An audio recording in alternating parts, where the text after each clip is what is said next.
Hey everybody, it's Stu Fuchs from Ukulele Zen, the YouTube channel that's all about helping you to play music in a way that's very natural and fun.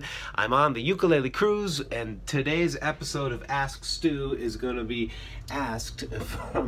filmed from my stateroom, because this is the only quiet place on the whole boat where I can be with you.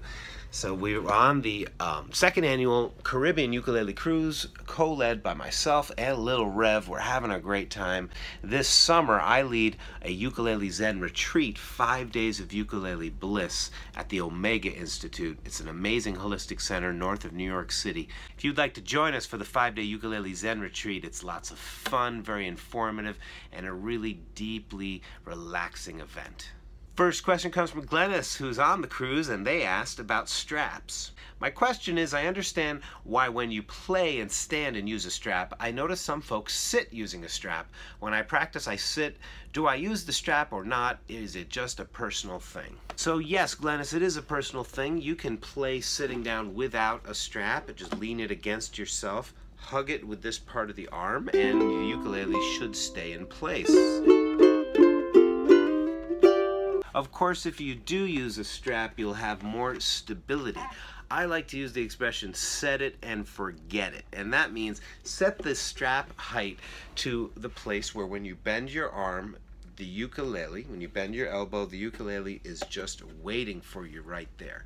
If you set it and forget it, you'll never have to be fussing with your ukulele strap. And it's usually about the same position sitting down as it is standing up. So go ahead and experiment and make sure you cover your strap with lots of groovy buttons too. The second question comes from Kelly. She asked about syncopated strums. This is a great question. Kelly asked, "Hi Stu, it's relatively easy for me to be one with the strum when I'm working with my good friend the metronome and some simple chord progressions with one change per measure. But when a song comes along, it goes all out the window. Can you share some strategies for applying a simple standard strum pattern to a song that might have some syncopation?" Absolutely, Kelly. This is some tricky stuff, and what we're talking about here is that when we're beginning to strum, very often all of our chord changes happen on the beat. Let's take the song Twist and Shout or La Bamba, for example. Usually when people are learning this song, they're playing every chord change on a downbeat. Count along with me. 1 and 2 and 3 and 4 and 1 and 2 and 3 and 4. 1 and 2 and 3 and 4 and 1 and 2 and 3 and 4 and 1. Every downbeat is a downstroke and it's a number. Every upbeat is an upstroke and it's an and. When you put this together, it's a stream of eighth notes, 1 and 2 and 3 and 4 and 1. So there's absolutely nothing wrong with what I played before. It's changing the chords on the downbeats, and that's all right. But it's a little hipper and much more syncopated and grooving to change that G7 a little bit early.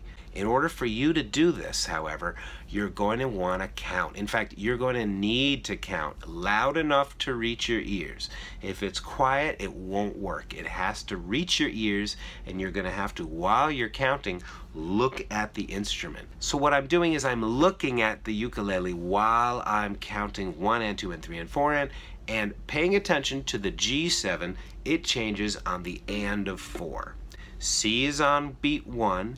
F is on beat 3, G7 comes on the and of 4, and then the second measure of the pattern, we're emphasizing the up strums. 2, 3, 4. 1 and 2 and 3 and 4 and 1 and 2 and 3 and 4.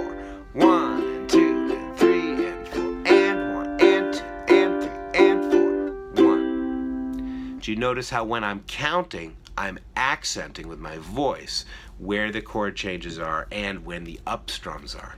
I'm accenting them. I'm saying it louder so there's a clear signal sent to my hand to strum those sounds harder. They will only sound louder though if everything else is played quieter. So we want the accents to be louder in contrast to what's quiet. You follow? In other words, don't play everything very hard. Check it out. 2, 3, 4. 1, 2, 3.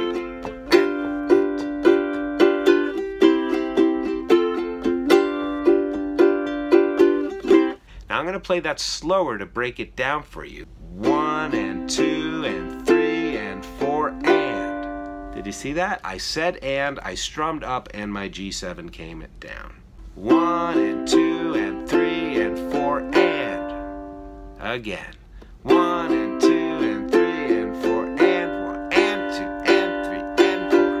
And then I went through the second measure, accenting the ands. Now that I've shown it to slow speed, listen to it a little faster. 1, 2, 3, 4. 1, 2, 3, and 4, and 1, and 2, and 3, and 4.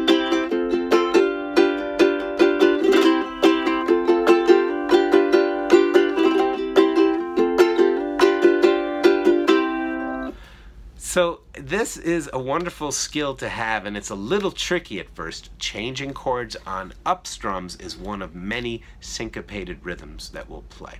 We'll get into some more in some other videos. Great question, Kelly. Thanks. Last question is from Angela. She asked about finger picking. I don't have fingernails and I play with my fingers. I've been told that if you use fingerstyle playing, nails really help.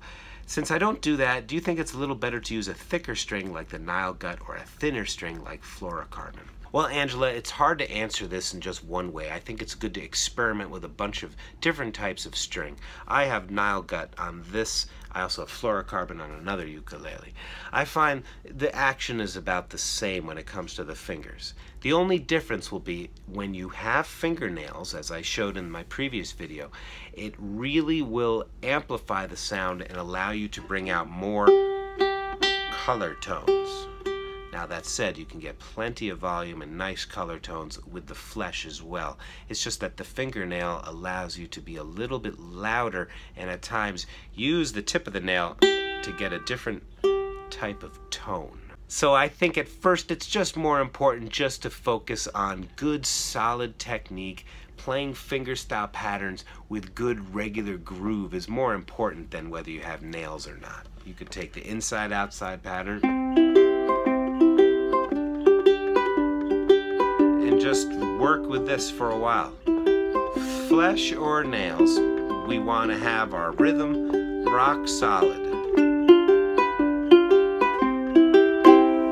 Well, that's my time, everybody. Thanks for watching. I got to get upstairs and lead another program. If you would like to join me at Ukulele Zen, it's a fantastic 5-day retreat, and there's information about it in the video description below. Please ask me your questions in the comment section below. Give this video a thumbs up. Hope you'll subscribe to my channel, Ukulele Zen, and share this video with your friends. Thanks so much for watching. Look forward to seeing you in the next video.